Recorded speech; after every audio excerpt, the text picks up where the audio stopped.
Hello everyone, कैसे हैं आप लोग। तो प्रीवियस लेक्चर में यानी लेक्चर नंबर 24 में हमने सीखा एक्सपांशन ऑफ डिमांड।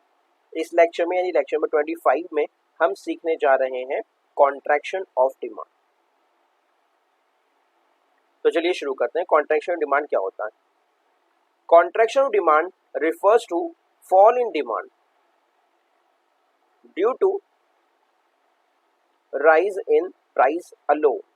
सिर्फ और सिर्फ प्राइस में चेंज होगा और डिमांड डिक्रीज हो जाएगा, जिसकी वजह से हम कहेंगे इसे contraction in demand. And other factors like taste, income of the consumer, size of population etcetera remain unchanged. यहाँ पे अदर फैक्टर ऑब्वियसली अनचेंज होंगे, अदर फैक्टर रिमेन कांस्टेंट। याद है आपको, हमने ऐसे ही पढ़ा था जब भी लॉ पढ़ा था, अदर थिंग रिमेन कांस्टेंट और अदर फैक्टर रिमेन कांस्टेंट। तो कॉन्ट्रैक्शन ऑफ डिमांड का मतलब क्या हुआ? यहाँ पे डिमांड डिक्रीज होगा, किसकी वजह से? सिर्फ और सिर्फ प्राइस के इंक्रीज हो जाने की वजह से। और क्या? Other factor remain constant. और अदर फैक्टर क्या होंगे? वो कांस्टेंट होंगे, वो अनचेंज होंगे, वो चेंज नहीं हो रहे। तो इस सिचुएशन को हम क्या कहेंगे? Contraction of demand.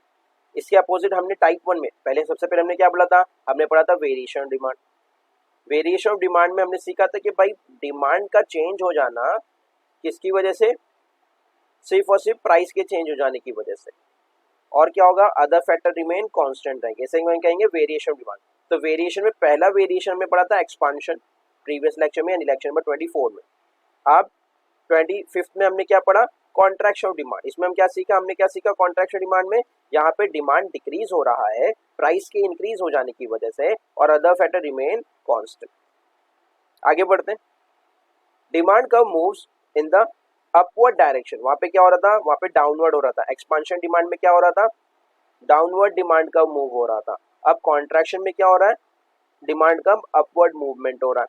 ये आपको ऑब्जेक्टिव के पॉइंट ऑफ व्यू से याद रखना है। On the same demand curve, यहाँ अगेन यहाँ पे भी आपको दो डिमांड कर्व बनाने की जरूरत नहीं है। आप जब चेंज पढ़ेंगे आप देख पा रहे हैं यहाँ पे आपको दो डिमांड कर्व दिख रही है, ठीक है। अभी हम इसको डिटेल में नहीं जानेंगे, अभी हम इतना सीख रहे हैं कि कॉन्ट्रैक्शन इन डिमांड में या कॉन्ट्रैक्शन ऑफ डिमांड में एक ही डिमांड कर्व से काम चल जाता है, दैट इज डीडी। दो डिमांड कर्व नहीं बनती है। इसी तरीके से एक्सपांशन में यानी वेरिएशन में जो भी दो टाइप है, that is expansion and contraction, दोनों का एक्सप्लेन करने के लिए एक एक डिमांड कर्व से ही काम चल जाता है, डीडी एक ही बनेगा। वहां पे D1 D2 नहीं होगा। क्लियर? आगे बढ़ते हैं। This can be explain with the help of the following figure 3.8। 3.8 में आप देख पा रहे हैं कि अज्यूम करते हैं हमने क्या किया, हमारे प्रोडक्ट का प्राइस था ओरिजिनल P, हमारे प्रोडक्ट का ओरिजिनल क्वांटिटी था, क्वांटिटी डिमांडेड Q। अगेन आपको बताने की जरूरत नहीं, एक्सेस पे क्वांटिटी डिमांडेड लिया है हमने, वो एक्सेस पे प्राइस लिया है, ठीक है। और हमने एक प्राइस सेट किया, प्रोडक्ट का प्राइस है P, दैट इज, और क्वांटिटी डिमांडेड है Q। हमने एक पॉइंट प्लॉट कर दिया, पॉइंट का नाम दे दिया A, ठीक है। नाउ क्या हो रहा है? आपको पता है कि कॉन्ट्रैक्शन का मतलब है प्राइस के इंक्रीज हो जाने की वजह से डिमांड डिक्रीज हो जाता है, इसे हम कहते हैं कॉन्ट्रैक्शन डिमांड। और अदर फैक्टर क्या होते हैं? Remain constant. तो अगेन हमने क्या किया? प्राइस इंक्रीज कर दिया, प्राइस के इंक्रीज हो रहा है ना, तो प्राइस इंक्रीज हो गया, हमारा प्राइस हो गया P से P2। अब देख पा रहे हैं आपको अपवर्ड डायरेक्शन दिख रहा है, प्राइस इंक्रीज हो रहा है P2। तो P2 प्राइस के इंक्रीज होने से इम्पैक्ट क्या होगा? क्वांटिटी डिमांडेड डिक्रीज हो जाएगा। तो देखिए क्वांटिटी डिमांडेड आपको अपवर्ड अंदर आते हुए दिख रहा है, अगर बाहर जाता तो ये क्वांटिटी इंक्रीज हो रहा है ना, और ये क्वांटिटी आपको अंदर आता हुआ दिख रहा है यानी Q2। तो प्राइस P2 हो गया, जिसकी वजह से क्वांटिटी डिमांडेड क्या हो गया? Q2 हो गया। आपने देखा क्वांटिटी डिमांडेड डिक्रीज हो गया, प्राइस इंक्रीज होता दिख रहा है, ऊपर बढ़ता दिख रहा है। लेट्स से अगर हम ये अज्यूम करते कि 5 है तो ऑब्वियसली P2 आपको बढ़ता दिख रहा है 10 की तरफ। और अगर हम ये अज्यूम कर लेते कि ये 20 kg है तो हमने अज्यूम किया ये 10 kg है, तो आपने देखा क्वांटिटी डिमांडेड डिक्रीज हो गया और प्राइस जो है वो इंक्रीज हो गया। तो प्राइस के इंक्रीज हो जाने की वजह से क्वांटिटी डिमांडेड डिक्रीज हो गया, आपने पॉइंटर मिला है, एक नया पॉइंट मिला जिसको हमने दे दिया अल्फाबेट B, ठीक है। और इन दोनों अल्फाबेट को, पॉइंट A को और पॉइंट B को जब हमने प्लॉट किया तो हमें एक नया डिमांड कर्व मिला जिसका नाम है DD यानी डिमांड कर्व। अब आप देख पा रहे हैं कि यहाँ पे डिमांड कर्व जो अपवर्ड शिफ्ट हुआ, पहले हमें पॉइंट मिला था A और वो पॉइंट A से हम गए थे पॉइंट B की तरफ। क्लियर? चलिए, as shown in figure 3.8 DD is a demand curve. हमें पता है कि DD का मतलब होता है demand curve. An upward movement on the same demand curve, एक ही डिमांड कर्व, यहाँ पे दो डिमांड कर्व नहीं है, यह बात आपको याद रखना है, ठीक है। यहाँ पे आपने पॉइंट पहले प्लॉट किया था A, then you draw point B, और आपने देखा आप पॉइंट ए से बी की तरफ जा रहे थे। Demand curve from point A to point B as shown shows contraction of demand. ये क्या दर्शाता है हमें? कॉन्ट्रैक्शन ऑफ डिमांड शो करता है। Is it clear everyone? यहाँ तक सबको समझा? तो अभी हमने क्या सीखा? Contraction demand. कॉन्ट्रैक्शन डिमांड में क्या सीखा?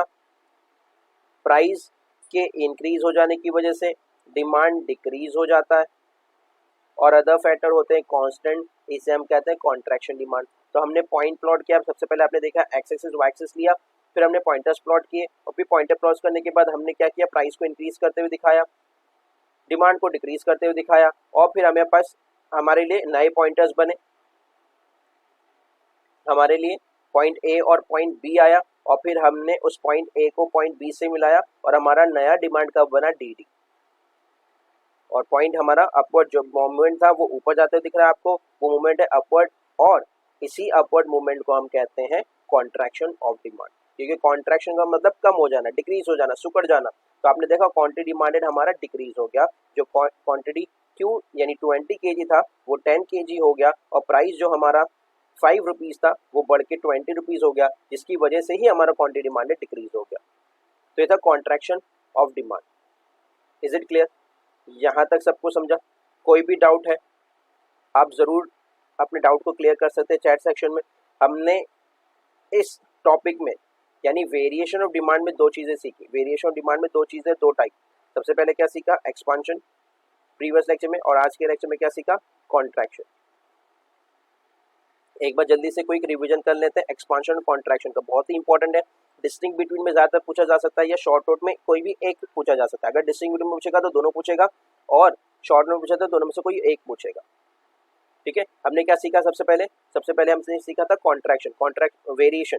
वेरिएशन में क्या सीखा कि प्राइस डिमांड का चेंज हो जाना प्राइस की वजह से, और अदर फैक्टर रिमेन कांस्टेंट, इसे हम कहेंगे वेरिएशन इन डिमांड। तो वेरिएशन डिमांड के दो टाइप, पहला एक्सपांशन ऑफ डिमांड, दूसरा कॉन्ट्रैक्शन ऑफ डिमांड। पहला एक्सपांशन, दूसरा कॉन्ट्रैक्शन। तो एक्सपांशन में क्या सीखा था हमने कि डिमांड इंक्रीज हो रहा है प्राइस के डिक्रीज हो जाने की वजह से, डिमांड इंक्रीज हो रहा है प्राइस के डिक्रीज हो जाने की वजह से। तो हमने क्या सीखा? इससे कहा एक्सपांशन ऑफ डिमांड। फिर हमने क्या सीखा आज के लेक्चर में? आज के लेक्चर में हमने सीखा कॉन्ट्रैक्शन ऑफ डिमांड। कॉन्ट्रैक्शन में हमने क्या सीखा कि यहाँ पे डिमांड डिक्रीज हो रहा है प्राइस के इंक्रीज हो जाने की वजह से, अदर फैक्टर रिमेन कांस्टेंट।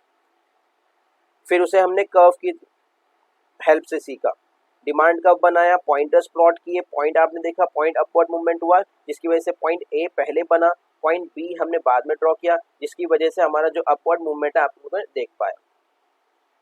तो ये था contraction of demand. Is it clear everyone? यहाँ तक किसी को कोई भी डाउट है?